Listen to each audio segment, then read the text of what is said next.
ang Presidential Broadcast Service. Radyo Pilipinas. Radyo Publiko ng Bagong Pilipinas para sa Bagong Pilipino. Naghahatid ng mahahalagang balita at impormasyon na guugnay ng pamahalaan sa sambayanan. Tulay sa himpapawid ng serbisyo publiko. Radyo Pilipinas. Radyo Publiko. Ang boses ng Pangulo sa Iloilo. Radyo Pilipinas. 585 AM. Oras sa Radyo Pilipinas, alas 9:05 sa aga.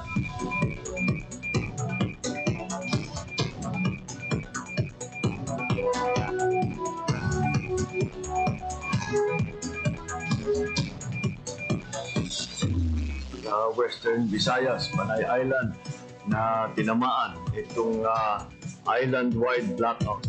Ang pagsulod mo gate sa massive watershed. Pinaka-purpose nila ini para sa operation nato. We have that in collaboration with the department. I am again standing up. Mapigtahan ang ila freedom of expression. Sa Office of Civil Defense naman po, balita, issue, kag iban pa. Diri sa Radyo Pilipinas. Radyo Publiko.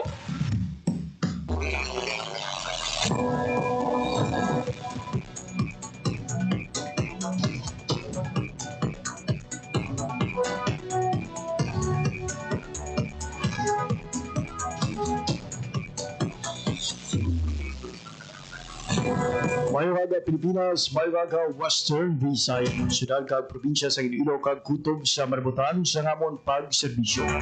Dinggaman nga bahin sa kalibutan, naghatag kami sa katuhuran mayong aga good morning sa inyo nga tanan. Mabiyan welcome si Salman Kedisyon sa pagpakalagad sa programa Balita Issue kag iban pa. Adlaw katakaron sa Biyernes, thank God it's Friday. Today is October 31, 2025. Mabiyan ini na ang ikalima kag katapusan nga Biyernes karon nga ikanapulo nga bulan sang tuig 2025.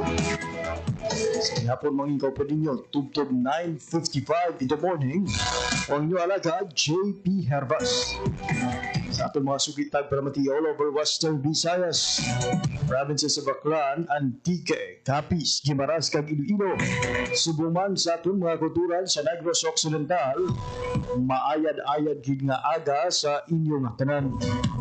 Ginatamyaw tamaan sa isa ka ayad nga aga ang tanan nga mga overseas Filipino workers and Filipinos living abroad. Tungkol sa atong nga pagpahalagad online.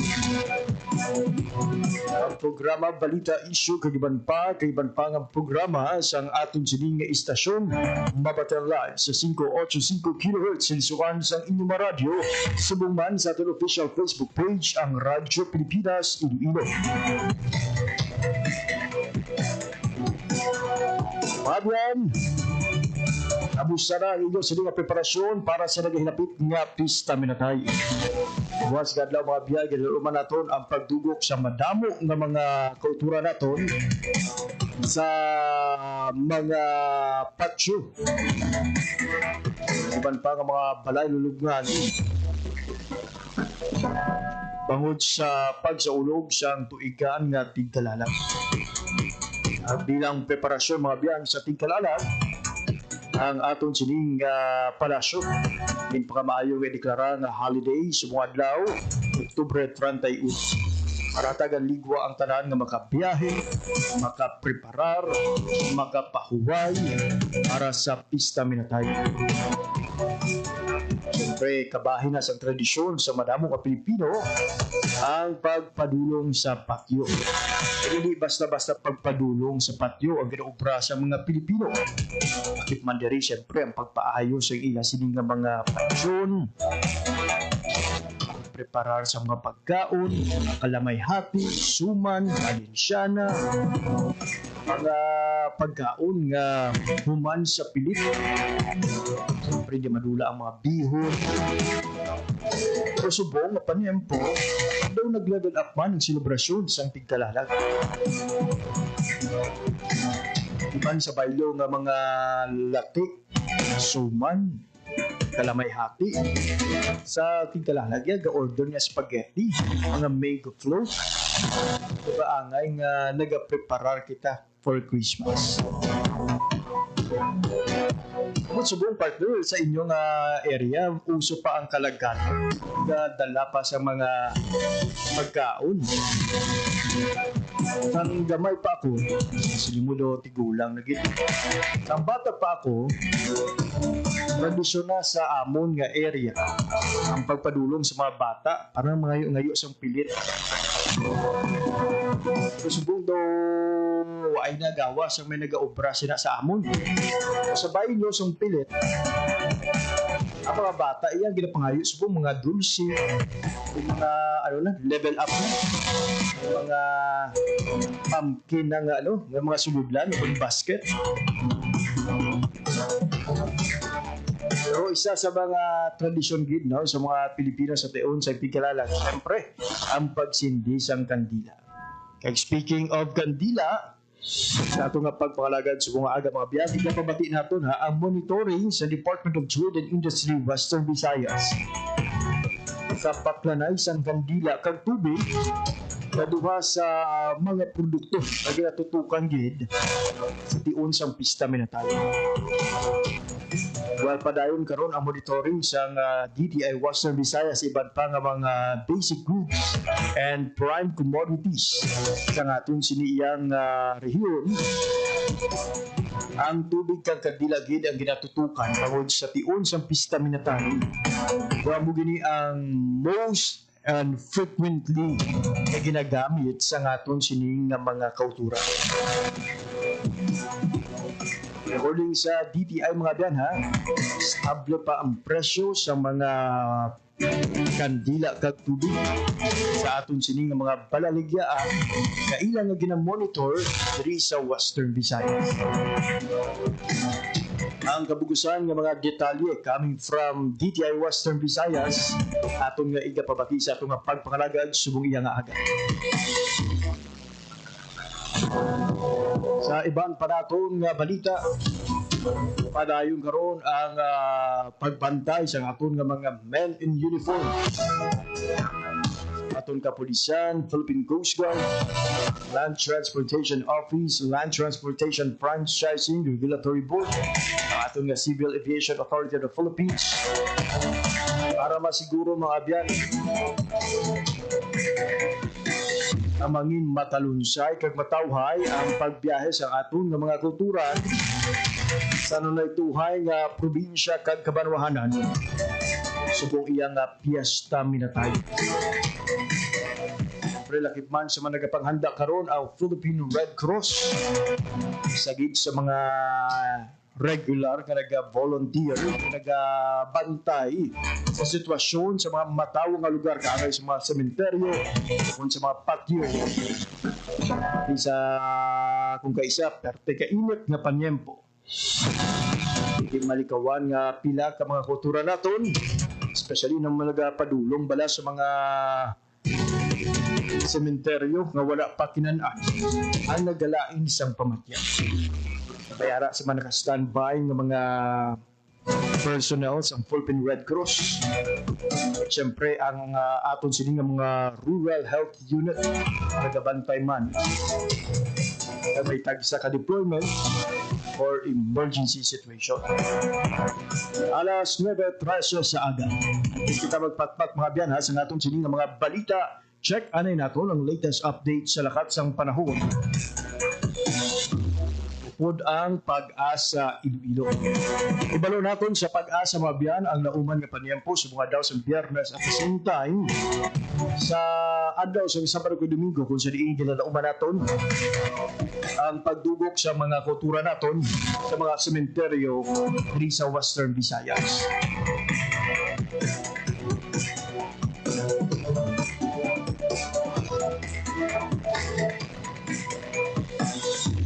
Para sa Radyo Pilipinas, alas 9:13 na sa aga sa sining oras, kaupo natin sa piyak na linya si Sir Jeff Makiling isang DOST Pag-asa. Sir Jeff, good morning.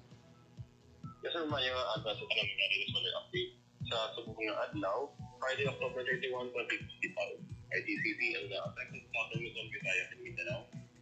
Northeast Luzon naman ang affected sa extreme northern Luzon. Meanwhile, dito sa Western Visayas, maging madalas na slightas, madalas scattered na pagulan pangilan at panag-utugan sa ITCT.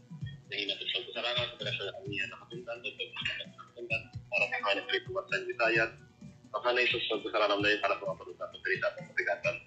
Forecast temperature na ito, 31 degrees Celsius. Dalang gabot lang, 5:41 a.m. Sa aga, magkatulad din siya, 5:46 p.m. karon sa gabi. Sa mga tulad, ako may nga rito sa gabi, sa Iloilo Power Station, no? Sa makinap sa naman. Sir Jeff, for guidance sa aton sining makutura nga na tala na magbiyahe sa bunga daw sa Biyernes, ano pala ang mga area nga may posibilidad sa pag-ulan sa bunga adlaw? Yes, sir, pari sa subong service at cloudy ating condition, sir. So, expect natin nga may aragin nga possibility nga mga pagkatupas ang ulan sa aton diri sa Western Visayas, especially lagi sa hapon sa kagabihan naton.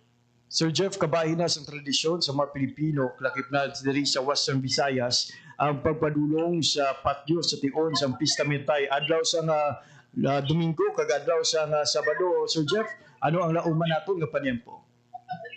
Ay, sir, bali sa within the next following days, expect natin nga may ara nga possible or rather tomorrow sa aton nga November 1, maging partly cloudy to cloudy skies kita. So, expect na Japon nga ang mga possible nga mga pag-thunderstorm activity, cloudy skies na condition, possible mga pagkatupas ang ulan, especially git sa hapon sig sa kagabihan natin. Alright, Sir Jeff, madamo nga salamat sa imo nga balita. Yes, sir, madamot lang sa mga There you have it, Fabian. Latest update sa katsang panahon, ginulong sa aton sang Pag-asa Iloilo. Alas 9:16 na sa aga. Fabian, ha, lauman ang posibilidad sa pagtupas ng ulan, especially sa hapon kagagabihon.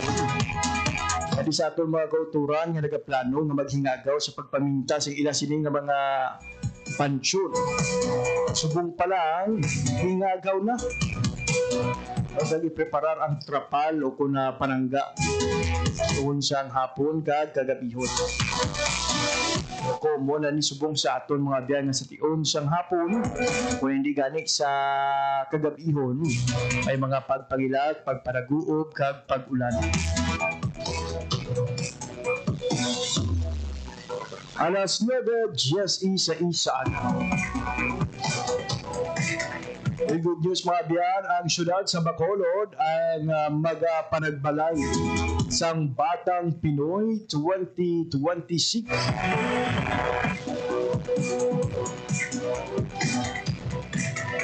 Kahapon mga biyan, ginanunsyo sa Philippine Sports Commission ang pagbalik sa annual Batang Pinoy National Championships sa Bacolod City sa giniwat na closing ceremony sa Batang Pinoy 2025 sa Jensen.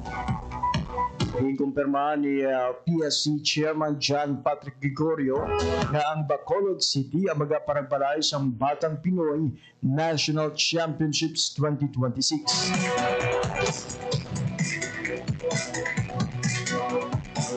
Pero mga biyan nga ada Bacolod City or the City of Smiles ang nangin tagbalay sa Batang Pinoy sa tuig 1999.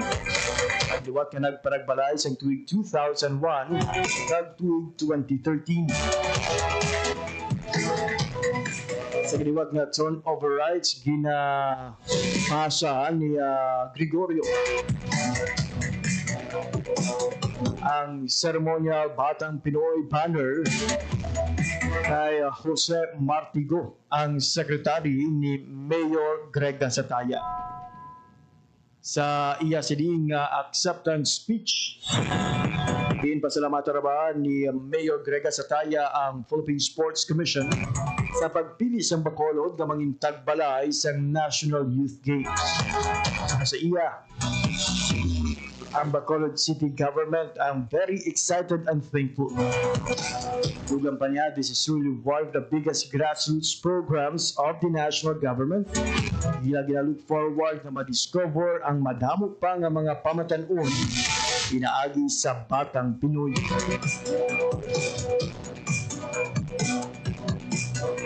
Pasalamatan naman ni Gregorio ang General Santos City pinagi kay Mayor Lorely Pacquiao sa pagparagbalay sa karong nga tuig nga hinampang sa diin mga biyan malapit sa Jess and Revenue ka-atleta kag delegasyon ang nagpadulong sa Jansan para magpasakop kag magsambuha sa 27 ka sports events.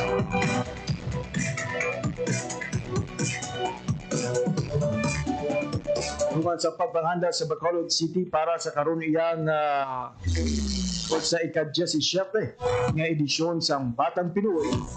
Nagapanghanda man ang city government sa pagpakita sa hospitality, kultura, kag passion for sports sa mga Bacolodnon. Alas 9:19 sa atin. Sa ato nga pagbalik mga biyan, atong igapabati sa inyo ang mensahe ni Director Maria Dinda Tamay, ang OIC Regional Director sang DTI Western Visayas. Ini kagiban pa nga impormasyon pagkatapos lamang sang pila ka pahandom. Itinuloy na po natin ang zero balance billing. Libre po. Ibig sabihin, ang serbisyo sa basic accommodation sa ating mga DOH na ospital, wala nang babayaran ang pasyente. Po, ang dami pong challenge, hindi po namin alam kung saan namin kukunin, ganon, nag-iisip kung paano namin mababayaran. Siyempre po, masayang masaya, super saya po dahil na zero billing po kami. Po, malaking po talaga, malaking tulong po. Mabilis lang din po. Bayad na ang bill ninyo. Uulitin ko, wala nang kailangan bayaran ng pasyente basta sa DOH Hospital dahil bayad na po ang bill ninyo. Naiyak ako kasi sobrang saya. Maraming salamat po, Mr. President Bongbong Marcos Jr. Hindi kami nagkamali ng taong hinalal. Magandang araw, si Dingdong Dantes po ito. Sa dami ng bulkan sa Pilipinas, dapat alam na natin ang gagawin sakaling maabutan tayo ng pagputok nito. Naalala niyo ba ang pagbuga ng abo ng Bulkang Taan noong 2020? Ang pagputok ng Bulkang Pinatubo noong 1991. Hindi malabo na maranasan natin ulit ito, kaya dapat may alam tayo. Dahil, #panatag ang may alam. Maging panatag, Pilipinas. Time to celebrate kulturang Pinoy. Tradisyon, musika, sining, literatura, at iba pa. Anything and everything fun and Filipino. Ito ang Pinoy Kultura. Isang nakagawian ng mga Pilipino na medyo di na natin namamasdan ngayon ay ang pagmamano sa ating mga nakatatanda. It's often part of Philippine culture, a gesture of respect that involves saying mano po, then lightly touching one's forehead on the offered hand of an elder, whether you're lola, lolo, nanay, tatay, ate, kuya, or it's practiced all year round as a form of greeting, usually upon entering an elder's house or attending family reunions. Mano na tayo next time we see our elders. Yan ang Pinoy Kultura because our culture is cool.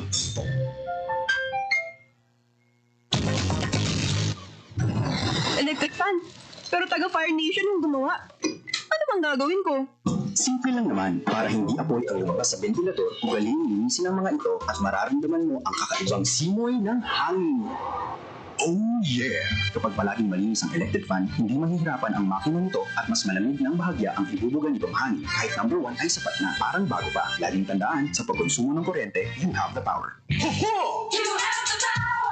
Para sa karagdagang impormasyon at energy-saving tips, hanapin ang Department of Energy sa Facebook o bisitahin ang doe.gov.ph. This is a public service announcement by the Department of Energy in partnership with the Presidential Communications Office and Radyo Pilipinas. Time to celebrate kulturang Pinoy. Tradisyon, musika, sining, literatura, at iba pa. Anything and everything fun and Filipino. Ito ang Pinoy Kultura. There was a time when going to the wet market, we had a durable and dependable companion, always by our side, the bayong. It is a kind of bag that is originally and proudly Philippine-made. Ginagamit natin ng madalas simula pa ng Spanish era. Our resourceful ancestors used dried leaves and wove them into bayong bags. Ang mga traditional bayong ay gawa sa buri leaves in the Visayas at pandan leaves naman sa Luzon. But these days, the materials used for making it vary from plastic to other organic materials. Ngayon, mukhang sikat na naman ang bayong bags, nationally and internationally. It was seen on New York Times Square billboards during the 2022 New York Fashion Week. Pero kahit naging sikat na fashion statement na ito, ang bayong, bit-bit pa rin lagi ng tita ko tuwing siya'y namamalengke. And why not? It's so convenient to use and an environmentally friendly alternative to plastic shopping bags. Kaya siguruhin may bayong na nakatabi para sa mga pinamili. Yan ang Pinoy kultura because our culture is cool. Oras sa Radyo Pilipinas, alas 9:24 na sa aga. Sa gihapon nagapamati kamo sa pagpangalagad sa programa Balita, Issue, Kagiban pa. As mentioned earlier, mga biyan, sa aton sininga pagpangalagad sa mga aga, atong nagapamati sa inyo ang resulta sa monitoring sa Department of Trade and Industry Western Visayas sa mga nagapangunang nga balaklon sa tion sang pista minatay. Iyan mo ang kandila kag bottled water. Si Director Maria Dinda Tamayo, ang OIC Regional Director sa DTI Western Visayas, naghatag sang update kahapon nga daw sa mga katapos sang local media. Yari pamatiyan naton ang mensahe ni Director Maria Dinda Tamayo. Kay Undas, duha lang. Let's confine ourselves duha lang. It's water and candles. And then, rest assured nga, although it's for Undas, we really take extra pains in monitoring, but these are included na nga daan in our monitoring sa regular nga BNPC plus PC, no? PC siya. Water and candles. And then, we are monitoring 205 stores broken down sa respective na provinces. We have, there is a Iloilo, we have 52, as you all know, and then 57 for Negros Occidental, and all the rest, Antique, 20, Aklan 33, Capiz 22, and even Guimaras, may 21, kita dira nga gina-monitor. And I just would like to emphasize also that ang coverage is 2 candle brands with 37 stock keeping units, SKUs, and 10 bottled water brands with 34 SKUs. And then, of course, ang aton nga monitoring reveals that both candles and bottled water remain stable with no reported price increases. The prevailing retail price of household candles ranges from 47 to 69 per pack of 20, while video candles were sold between 69 and 99 per piece, no, depende na sa size and brand. For bottled water, the 350 ml sizes were sold within 11 pesos to 20 pesos. Ang half liter or 500 ml sizes were sold between 15 to 25 pesos, and the 1 liter bottle ranges from 23 to 30 pesos. Ang mga price levels are consistent with the previous monitoring reports and the SRP range of the Department of Trade and Industry. The supply situation across the region is adequate, with all monitored stores maintaining sufficient stocks to meet consumer demand during the Undas period, especially now again holiday pa buwas, no? So longer ang aton Undas technically, no? No incidents of overpricing, hoarding, or stock shortages were observed based on our monitoring, and kami sa Region 6 continue to remind consumers nga purchase kamo sang properly labeled products. Kag we still remain vigilant by reporting other overpricing or unfair trade practices naton. And you all well know na dira sa media na when siyempre may redress, no? And then it is always our right, since may SRPs, to report overpriced products and also report unfair trade practices. So amo lang na guro ma-start ko, and then you're all welcome. I think we have to acknowledge the one nga na sila.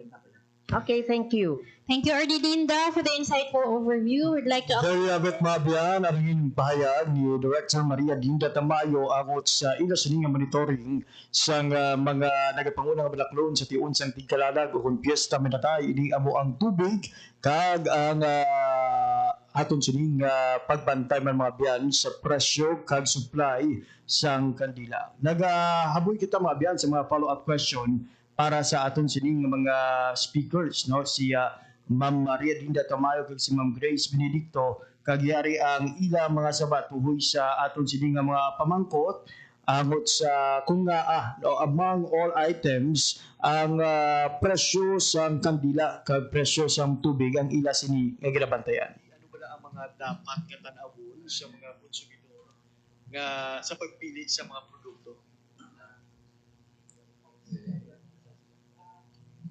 Actually, when I say label, siyempre, trusted brand, no? Then at the same time, ang number, kung anong pilas sulod dya, ano size niya, ano po ilang Oo, may mga sizes, kaming kanila mo. Wala perdon yung ginamonitor, no? Ang aton na nakabutang sa aton nga national nga suggested retail prices are common brands available nationwide, but of course we do have our local brands nga gina-insert nila, sir. We do have, but yes ma'am, pwede gid na naton monitoron, no, but ginalibit naton because we have finite number man of monitors in the market. If may ma-report sila nga doon tamaan gikataas, still we accommodate reports kag gina-verify man na naton sa sources kung ang presyohan is really reasonable or not. But to be clear lang, ma'am, so wala kitaya sang mga PS marks nga ginatanaw sa pagbakal sa kandila.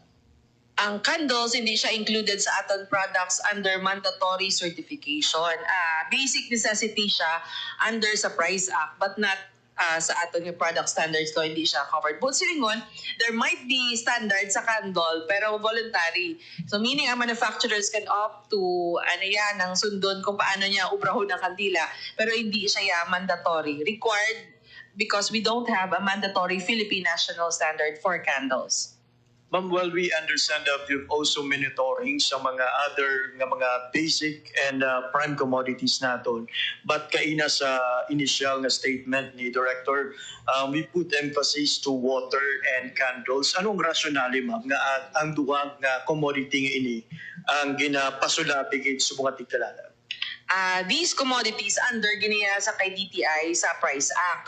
And because ato ko ginahambal ko sa during Pista Minatay, balanta magkagto sa patio, amo gining mga commodities nga ginabakal naton.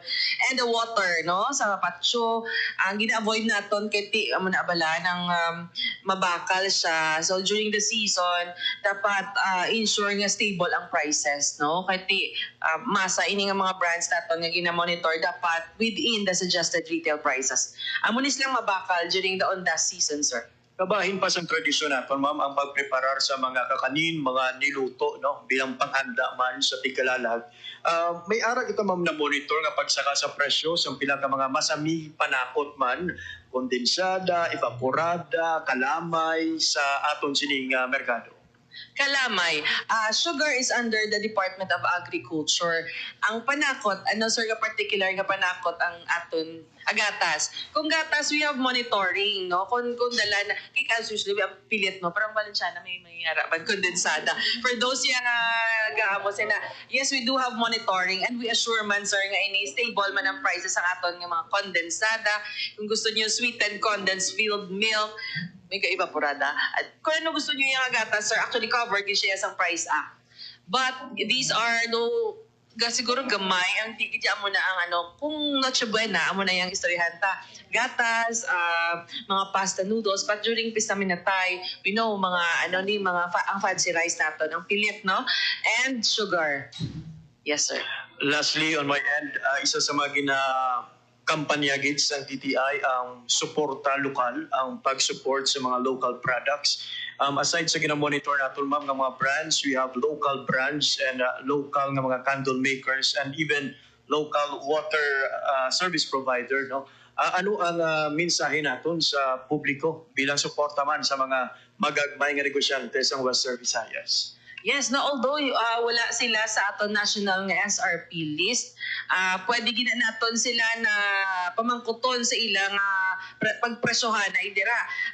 We support local manufacturers of candles. Kaya during basta minute tayo damo, kita makita gina-display dira sa Sagwa Patsyo. Ang gina-ensure lang naton nga reasonable ang mga prices. Kay those nga under sa SRP, gin-submit yun sa manufacturers no gin-evaluate, pero diri sa ato may pricing and costing man ang mga local manufacturers naton, and even the churches, ma'am, no, they do manufacture their own. May nag-ara ganing recycled candles, right? Inabalang dark siya pero ginbutangan na sang color, mabalaan mo. These manufacturers gina-allow man na sila sang ila dira nga costing kung ma-justify nila. But as to SRP, wala kita ya for local candles sa Subong, but we still include ang wala sa SRP list, like may mga Blackson, kita dire may mga other brands nga wala sa SRP nga makita sa nagkalain-lain nga mga probinsya, sir.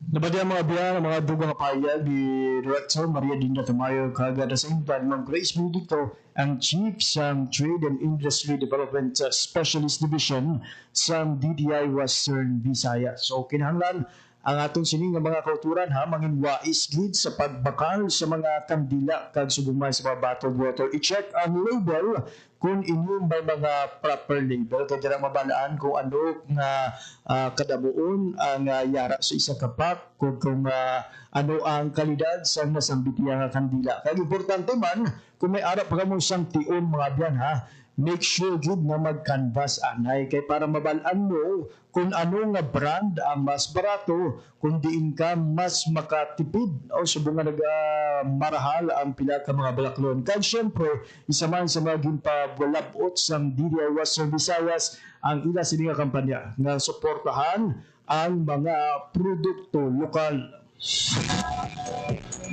Alas 9:36 na sa aga.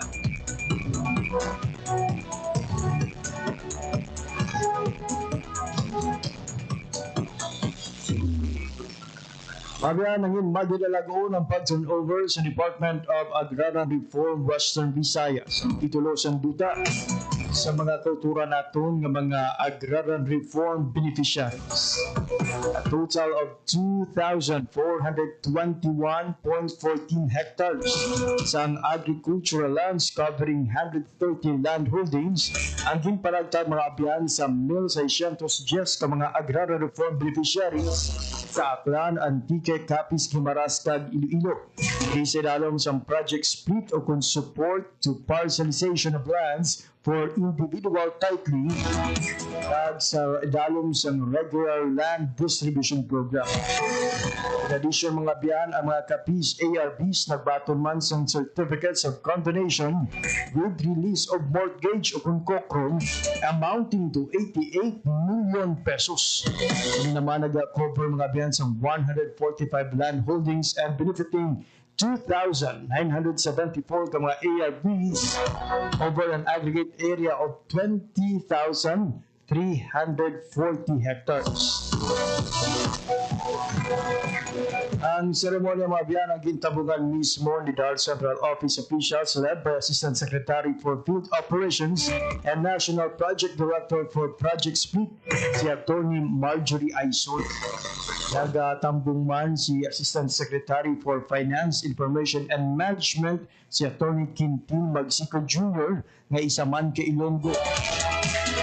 Nagtampong man si Assistant Secretary for Policy Planning and Research si Atty. Obaldo Sadyarin at si Director Rodrigo Rilabut sa Bureau of Land Acquisition and Distribution. Kaya sining mensahe, ginatagan punto ni Atty. Magsico ang value of land and reminded the beneficiaries nga panginpuslan kag i-enjoy ang ining mga titulo sa duta nga ila sining nga naangkon. emphasizing that land has the power to uplift lives at sa pagsiguro sa lasting productivity, hindi lang para sa mga pamilya, kundi para sa mga komunidad kag sa mga masunod nga henerasyon. Iya man nga ginpasiguro nga ang government inaagi sa DAR magapadayon mga biyan sa paghatag sa support services sa aton nga mga ARB. Samtang lakip naman sa mga nagtambo nga mga local officials, Santay Governor Fredinil Castro sang Capiz, Congresswoman Jane Castro, Councilor Earl Sikad, na nagtiglawas naman kay Rojas City Mayor Ronnie Dadivas.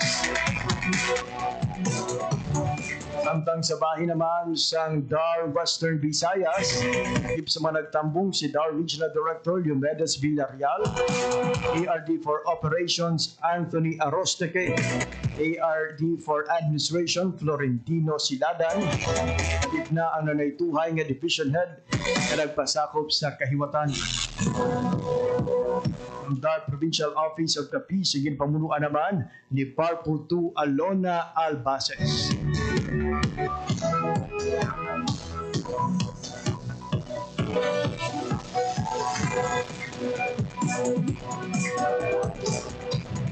Oras sa Radyo Pilipinas,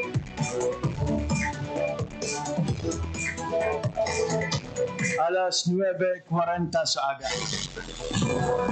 Buat naman nga nagbugas ang abo ang Bulkan Kalaon kaina sang alas 6:30 sang aga tub alas 6:37. Ang ining pagbuga mabiya nag-generate sang grayish plume talaga kataason nga nagadagat sa 250 ka metros.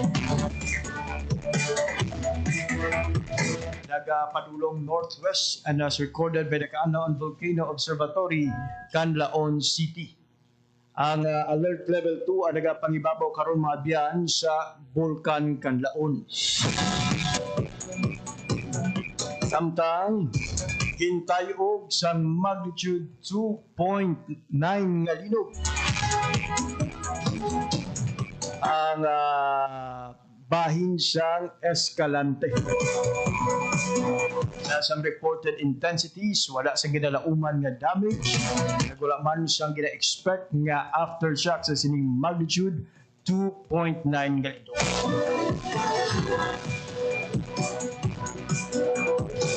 Samtang padayon nga ginapahalong sa Negros Occidental Operations Center ang publiko sa posible ashfall nga ginabuga sa Canlaon Volcano subong iyang agad. In case of emergency, panugyan sa Negros Occidental Operations Center, dial 911. Hagiwa sa bulkan, pagtayog sa aton sining nga duta, isa man sa ginapahalong karon sa aton sining nga mga tuturan sa Negros Occidental Provincial Disaster Risk Reduction and Management Office ang posible pagluntad sa baha. In pagwang General Flood Advisory ang DOST Pag-asa. In mahimo nga mapektuhan siyang pagbaha ng mga suba kag subong man mga alagyan siyang tubig sa Malogo, Sicaba, Grande, Himugaan, Danao, Upper Tabanan, Sipalay kag Lower Ilog.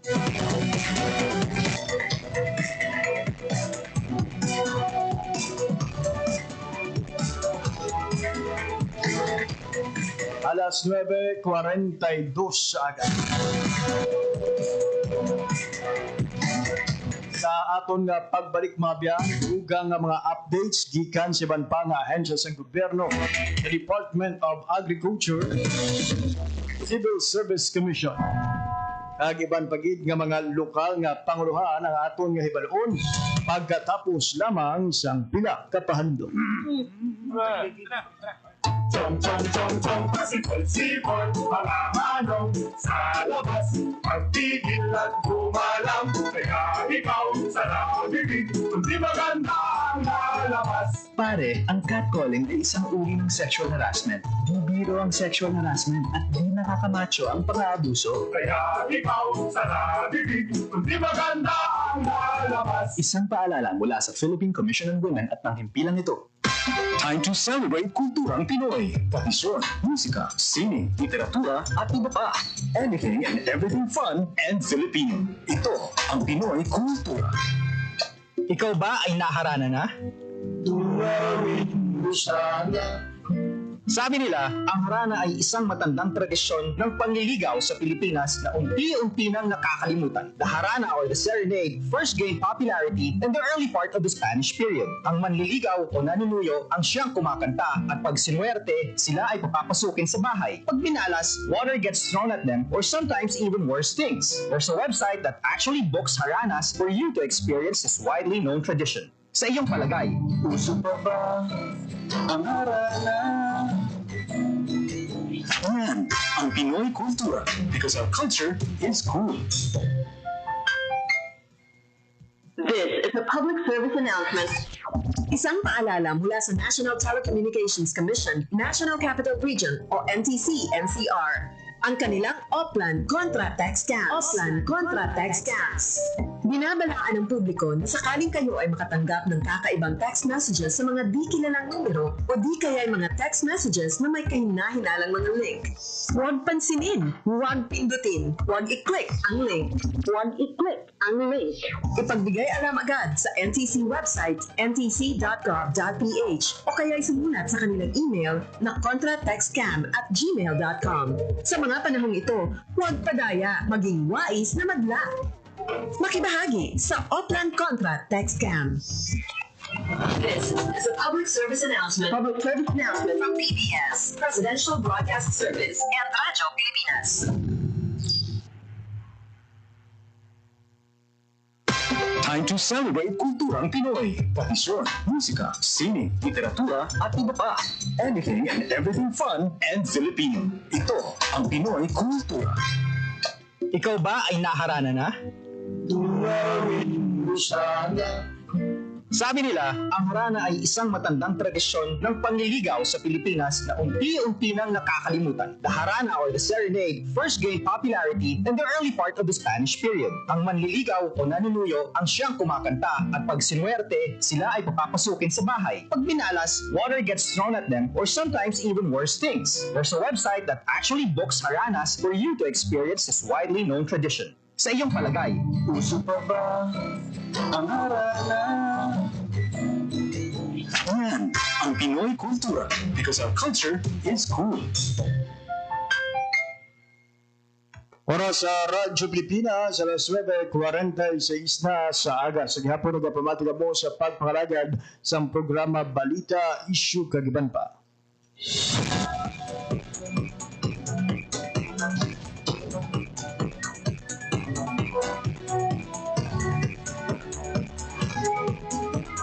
Mahabang siguro na sa Civil Service Commission ng CSC Iloilo sa Lunes, November 3 ang pagbaton sa aplikasyon para sa March 8, 2026 Career Service Examination Paper and Pencil Test tungkol ng CSC PPT. Dahil sa proseso sa nagdigil ng Mayo kag Hunyo, ang mga luya magkuha sa exam para sa professional kag sub-professional level. Dapat na mag-opera sa account sa CSC eservservices.csc.gov.ph. Binibilang pagpangada sa ila online booking sa application schedule at sa ila pag-comply sa electronic application form. Dugang pa sa CSC Iloilo ang main application center ng hamtang sa SMC Iloilo Government Service Express Tagbangin bukas halin Nobyembre 3 to 28. Magluwas din may mobile application na buksan ng ahensya sa nanaytuhay nga distrito sa probinsya. Sa iban pa nga pamangkot, mahimo mag-email sa ro06.fo_iloilo@csc.gov.ph.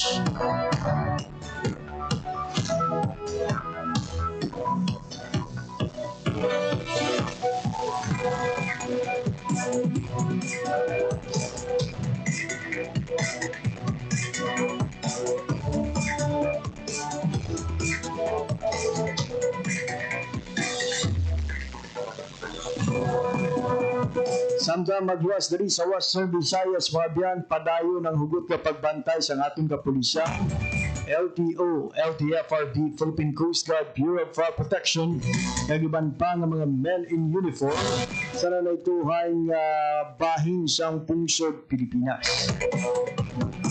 Makitaan sa Radyo Pilipinas Facebook page ang mga updates gikan sa atong mga kaupdanan sa iban nga mga probinsya sakop sa Luzon, Visayas kag Mindanao angot sa pagbantay sa atong gobyerno para masigurado nga mangin matalunsay, matawhay ang pagsaulog sang piyesta minatay sa atong pungsod.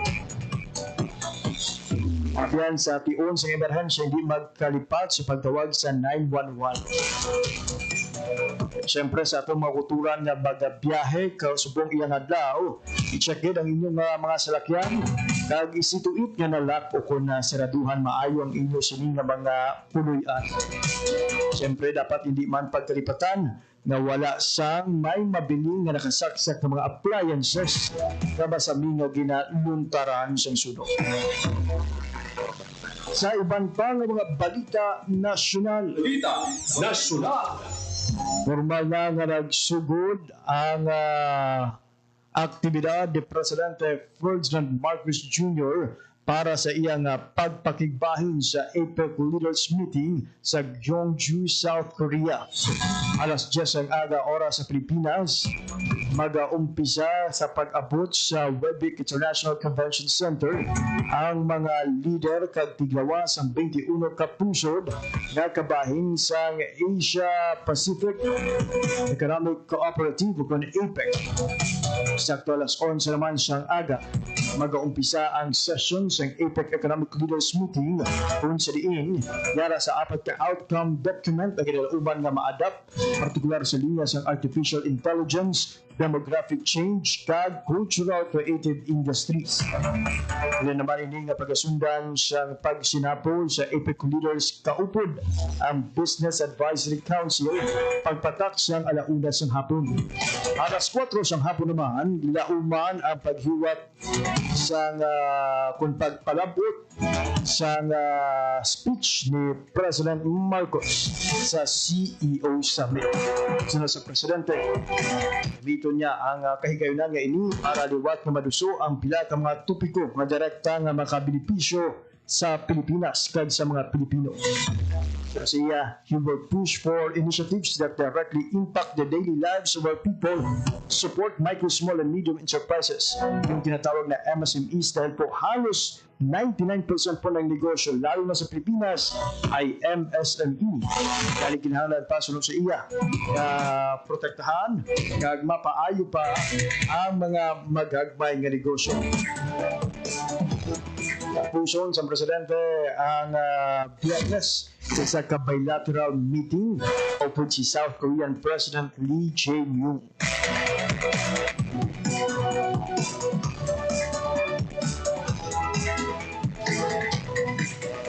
Nagkaina iya mga biyan 1 hour ago, si President Ferdinand R. Marcos Jr. ang nagabot na sa ining Webic International Convention Center for the 32nd Asia Pacific Economic Cooperation. Kung APEC Economic Leaders Meeting, subong iya nga Biyernes. Oras sa Radyo Pilipinas, alas 9:52 sa aga. Radyo Pilipinas. Radyo Publiko. Radyo Pilipinas. Madamo giga salamat sa tanang lagupod sa aton sining pagpangalagad subong nga aga. Sa aton sining mga online and on-air listeners, kay Sir Sherwin Marco Vea, sa akong nga asawa nga si Charisse, sa akong nga baby nga si Maria, sa akong nga mother-in-law nga si Maria Morena. Madamo giga salamat. Nagsay mo nga nakatutok sa aton sining nga pagpalagad. Thank you so much. Alas 9:53 sa aga. Just in lang mga biyan ha. Sa kagilapahayag classroom sa ISAT University La Paz ang nasunog. Nabaton ang Farcol 9:39 AM kag subong adayon ang pagresponde sa aton sining mga FAR personnel kag FAR volunteers. Mao naton ang detalye sang siniyang balita. Bantayan ang aton sining pag-monitor sa mga updates daw sa aton sining social media. Oras sa Radyo Pilipinas, 9:53 in the morning. Sa ngalan lamang sa akong mga katuwang teknikal, Mr. Alan Defantes sa studio, Mr. Jeffrey Bitita sa transmitter. Ako naman ang inyong inalaga, JP Herbas. Madamo nga salamat sa inyong pagpamati. Maayong aga, Pilipinas. Balita, issue, kag iban pa. Diri sa Radyo Pilipinas. Radyo Publiko. Radyo Pilipinas. Ang inyong tulay sa himpapawid ng serbisyo publiko, ang Presidential Broadcast Service, Radyo Pilipinas, Radyo Publiko. Radyo Pilipinas. Radyo Publiko. Kinilala ng pag-international at prestigyosong Asia Pacific Broadcasting Plus Awards 2025 para sa kategorya ng Government Streaming. Ito ay dahil sa epektibo nitong pagsasanib ng mga tradisyonal na media tulad ng telebisyon, radyo at print para masabayan ang mabilis na pag-inog ng mundo ng digital at social media tungo sa mas epektibong paghahatid ng mahahalaga at napapanahong mga impormasyon sa mamamayang Pilipino. Kinilala rin ang Radyo Pilipinas dahil sa patuloy na pag-akyat ng rating. Ngayon ay matatag sa pang-4 na pwesto sa Mega Manila ayon sa pinakahuling Nielsen Radio Audience Measurement Survey. At sa social media, nakamit ang mahigit 2,000% pagtaas ng bilang ng mga sumusubaybay sa Radyo Pilipinas page sa unang bahagi ng 2025. Patunay ito na ang inyong Radyo Pilipinas Radyo Publiko ay tunay na kaagapay ng inyong pamahalaan sa paghahatid ng serbisyo sa mga mamamayang Pilipino. Mula sa aming lahat, sa ngalan ng inyong pamunuan at mga kawani ng Presidential Broadcast Service, kasama ang inyong mga himpilan ng Radyo Pilipinas sa buong kapuluan.